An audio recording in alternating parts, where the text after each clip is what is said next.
नमस्कार, KP news 24/7 में आप सभी का स्वागत है। मैं हूं पूजा आपके साथ। आइए सबसे पहले देखते हैं मुख्य समाचार। कर्नाटक हाईकोर्ट का बड़ा फैसला, ट्रांसजेंडरों के लिए जन्म व मृत्यु प्रमाण पत्र जारी करने का निर्देश। मनी लॉन्ड्रिंग मामले में केटीआर की बड़ी मुश्किलें, ईडी ने 7 जनवरी को किया तलब। महाराष्ट्र से 13 बांग्लादेशी गिरफ्तार, अवैध रूप से रह रहे थे, फर्जी आधार कार्ड भी बनवाए। पंचतत्व में विलीन हुए पूर्व सीएम मनमोहन सिंह, अंतिम संस्कार के दौरान राष्ट्रपति मुर्मू और पीएम मोदी भी रहे मौजूद। महाकुंभ में भी वक्फ बोर्ड पर रार संतों ने खोला मोर्चा, अखिलेश पर भी निशाना।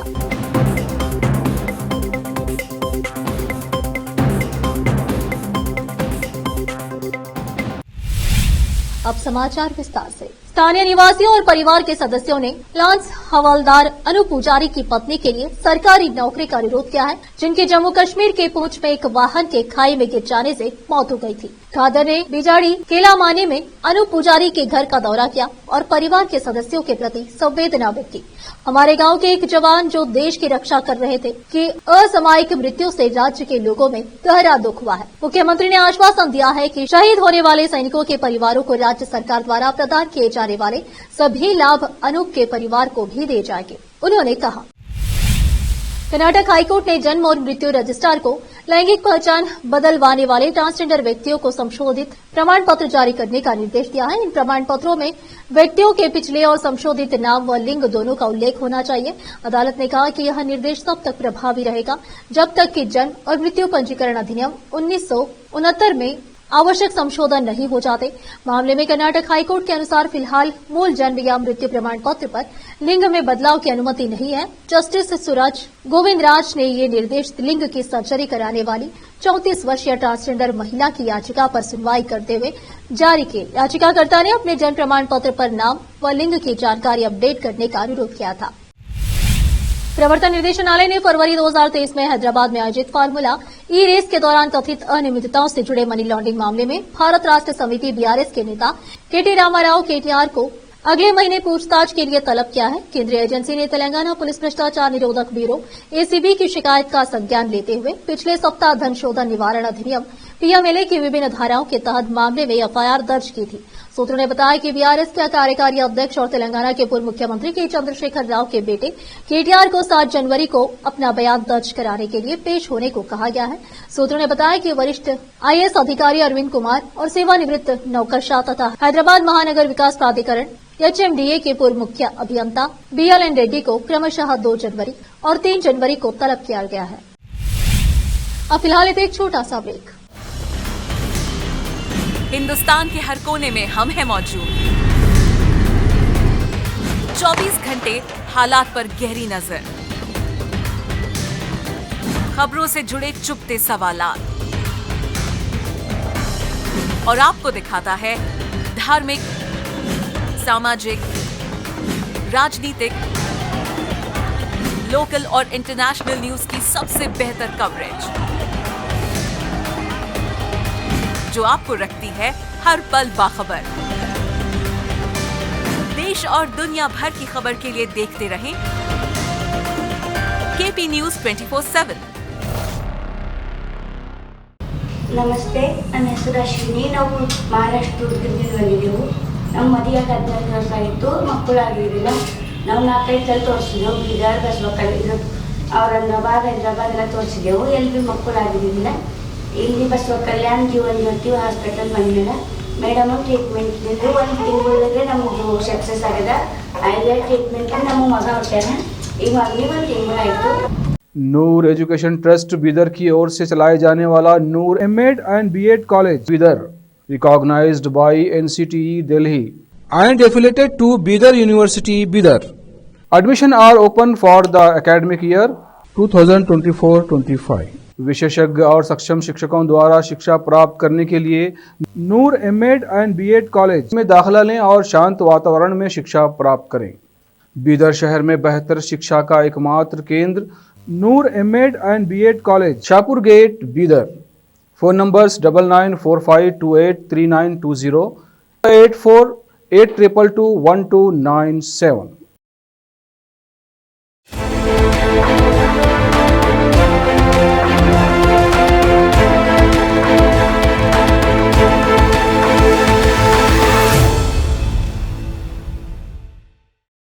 ब्रेक के बाद आपका स्वागत है। आइए देखते हैं देश के अन्य समाचार।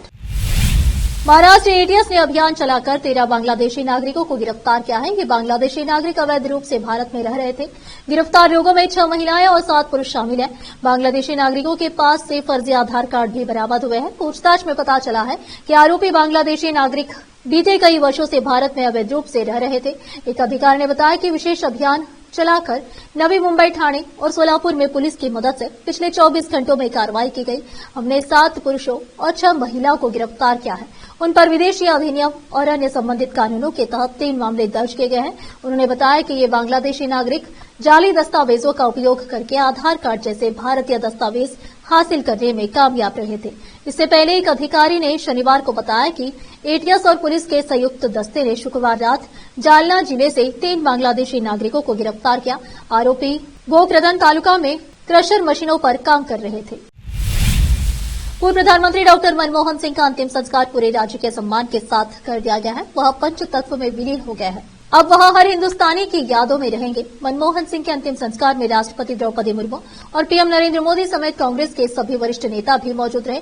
मनमोहन सिंह के पार्थिव शरीर को आज सुबह 8:30 बजे के लगभग कांग्रेस मुख्यालय में अंतिम दर्शन के लिए लाया गया, जहां कांग्रेस अध्यक्ष मल्लिकार्जुन खड़गे, सोनिया गांधी, राहुल गांधी और प्रियंका गांधी वाड्रा समेत कांग्रेस नेताओं और कार्यकर्ताओं ने उन्हें श्रद्धांजलि दी। मनमोहन सिंह की अंतिम यात्रा कांग्रेस मुख्यालय अकबर रोड से निगम बोध घाट के लिए निकली। पार्थिव शरीर के साथ मुख्य वाहन में राहुल गांधी भी बैठे नजर आए। कांग्रेस मुख्यालय से निगम बोध घाट तक उनकी अंतिम यात्रा शुरू हुई। तो इस दौरान कांग्रेस के कार्यकर्ता जब तक सूरज चांद रहेगा, मनमोहन आपका नाम रहेगा और मनमोहन सिंह अमर रहे के नारे लगाते रहे। पूर्व प्रधानमंत्री डॉक्टर मनमोहन सिंह का 26 दिसंबर 2024 की रात 9:51 बजे एम्स में निधन हो गया था। उनके निधन पर देश भर में शोक की लहर है। केंद्र सरकार ने यह निर्णय लिया है कि डॉक्टर मनमोहन सिंह का अंतिम संस्कार राज्य के सम्मान के साथ किया जाएगा। उनका अंतिम संस्कार 28 दिसंबर 2024 को सुबह 11:45 पर निगम बोध घाट नई दिल्ली में होगा। गृह मंत्रालय ने रक्षा मंत्रालय से अनुरोध किया है कि वह डॉक्टर सिंह के अंतिम संस्कार की व्यवस्था राज्य के सम्मान के साथ सुनिश्चित करे। इस दौरान पूरी दिल्ली में शोक का माहौल रहेगा और देश भर से नेता एवं लोग उन्हें श्रद्धांजलि देने के लिए जुटेंगे। डॉक्टर मनमोहन सिंह का योगदान भारतीय राजनीति और अर्थव्यवस्था में हमेशा याद रखा जाएगा। देश के पूर्व पीएम मनमोहन सिंह के स्मारक को लेकर जारी घमासान के बीच बीजेपी सांसद और पार्टी प्रवक्ता सुधांशु त्रिवेदी का बयान सामने आया है। उन्होंने सरकार की मंशा और कांग्रेस की तरफ से इस मुद्दे पर की जा रही राजनीति पर खुलकर बात की। बीजेपी नेता का कहना है कि बीजेपी और पीएम मोदी के नेतृत्व वाली एनडीए सरकार मनमोहन सिंह को उचित सम्मान देने के लिए पूरी तरह प्रतिबद्ध है। उन्होंने देश के आर्थिक विकास के लिए एक बड़ी नींव रखने का काम किया था। उनके इसी योगदान को देखते हुए कैबिनेट बैठक में ये फैसला किया गया है कि मनमोहन सिंह की याद में एक स्मारक स्थल और समाधि बनाई जाएगी। ये बात गृह मंत्री अमित शाह ने कांग्रेस अध्यक्ष मल्लिकार्जुन खड़गे को भी बता दी है। अब फिलहाल एक और छोटा सा ब्रेक। हिंदुस्तान के हर कोने में हम हैं मौजूद। 24 घंटे हालात पर गहरी नजर, खबरों से जुड़े चुपते सवालात और आपको दिखाता है धार्मिक, सामाजिक, राजनीतिक, लोकल और इंटरनेशनल न्यूज की सबसे बेहतर कवरेज जो आपको रखती है हर पल बाखबर। देश और दुनिया भर की खबर के लिए देखते रहें केपी न्यूज 24/7। ನಮಸ್ತೆ, ನನ್ನ ಹೆಸರು ಅಶ್ವಿನಿ. ನಾವು ಮಹಾರಾಷ್ಟ್ರದಿಂದ ಬಂದಿದ್ದೆವು. ನಮ್ಮ ಮದುವೆಗೆ 14 ವರ್ಷ ಆಯಿತು, ಮಕ್ಕಳಾಗಿರಲಿಲ್ಲ. ನಾವು 4-5 ಸಲ ತೋರಿಸಿದೆವು. ಬೀದರ್, ಬಸವಕಲ್ಯಾಣ, ಔರಂಗಾಬಾದ್, ಹೈದರಾಬಾದ್ ಎಲ್ಲ ತೋರಿಸಿದೆವು. ಎಲ್ಲಿ ಭೀ ಮಕ್ಕಳಾಗಿರಲಿಲ್ಲ. ಇಲ್ಲಿ ಬಸವಕಲ್ಯಾಣ ಜೀವನ್ ಜ್ಯೋತಿ ಹಾಸ್ಪಿಟಲ್ ಬಂದಿಲ್ಲ. ಮೇಡಮ್ ಟ್ರೀಟ್ಮೆಂಟ್ನಿಂದ 1 ತಿಂಗಳೊಳಗೆ ನಮಗೆ ಸಕ್ಸಸ್ ಆಗಿದೆ. ಆಯ್ಲೆ ಟ್ರೀಟ್ಮೆಂಟ್ ನಮ್ಮ ಮಗ ಹುಟ್ಟ್ಯಾನ. ಈಗ ಮಗನಿಗೆ 1 ತಿಂಗಳಾಯಿತು. नूर एजुकेशन ट्रस्ट बीदर की ओर से चलाए जाने वाला Noor MEd and BEd college Bidar recognised by NCTE Delhi and affiliated to Bidar University, Bidar. Admission are open for the academic year 2024-25.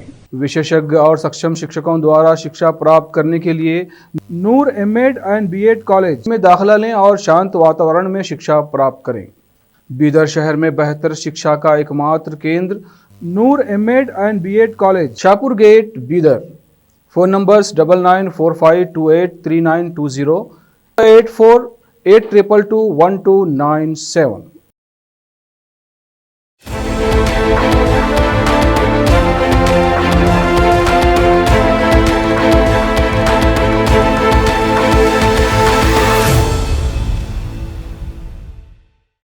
Break के बाद आप सभी का स्वागत है। आइए देखते हैं देश के अन्य समाचार।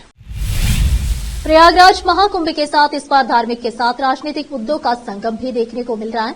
जहां एक तरफ महाकुंभ की भव्य तैयारियां जारी है, वहीं दूसरी ओर वक्फ बोर्ड के खिलाफ सनातनियों का एक बड़ा अभियान शुरू हो गया है। इस अभियान के तहत महाकुंभ क्षेत्र में होल्डिंग्स लगाई गई हैं, जिन पर लिखा है वक्फ के इनाम पर संपत्ति की लूट है, धर्मनिरपेक्ष देश में ये कैसी छूट है।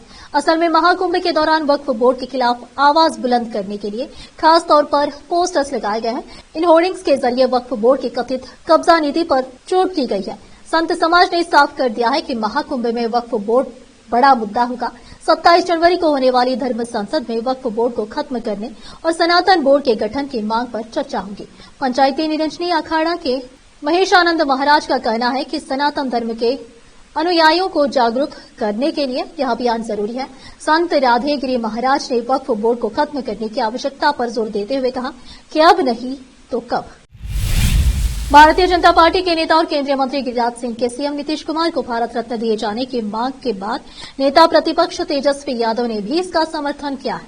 पटना में मीडिया कर्मियों के एक सवाल के जवाब में तेजस्वी यादव ने साफ तौर पर कहा कि उन्हें भारत रत्न मिलना चाहिए, एकदम मिलना चाहिए, इसमें क्या है। हालांकि इस सवाल और जवाब के बीच एक बड़ी बात यह रही कि तेजस्वी यादव ने जवाब मुस्कुराते हुए दिया और नीतीश कुमार को अपने टारगेट पर भी लिया। तेजस्वी यादव ने मुख्यमंत्री नीतीश कुमार को निशाने पर रखते हुए कहा कि नेता विरोधी दल के नाते हमने 2 बार माननीय मुख्यमंत्री को चिट्ठी लिखी, लेकिन उनका कोई जवाब नहीं आया। यह लोकतंत्र है और लोकतंत्र में अगर नेता विरोधी दल कोई चिट्ठी पत्र लिखता है तो मुख्यमंत्री को इसका पत्र देना चाहिए, लेकिन वह न तो सदन में कुछ बोलते हैं, न बाहर ही कुछ बोलते हैं और न मीडिया में कुछ बोलते हैं। ये मुख्यमंत्री हैं कि क्या है। फिर से एक नजर मुख्य समाचारों पर। कर्नाटक हाईकोर्ट का बड़ा फैसला, ट्रांसजेंडरों के लिए जन्म व मृत्यु प्रमाण पत्र जारी करने का निर्देश। मनी लॉन्ड्रिंग मामले में केटीआर की बड़ी मुश्किलें, ईडी ने 7 जनवरी को किया तलब। महाराष्ट्र से 13 बांग्लादेशी गिरफ्तार, अवैध रूप से रह रहे थे, फर्जी आधार कार्ड भी बनवाए।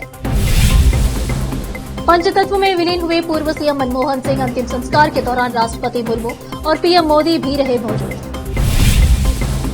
महाकुंभ में भी वक्फ बोर्ड पर रार संतों ने खोला मोर्चा, अखिलेश पर भी निशाना।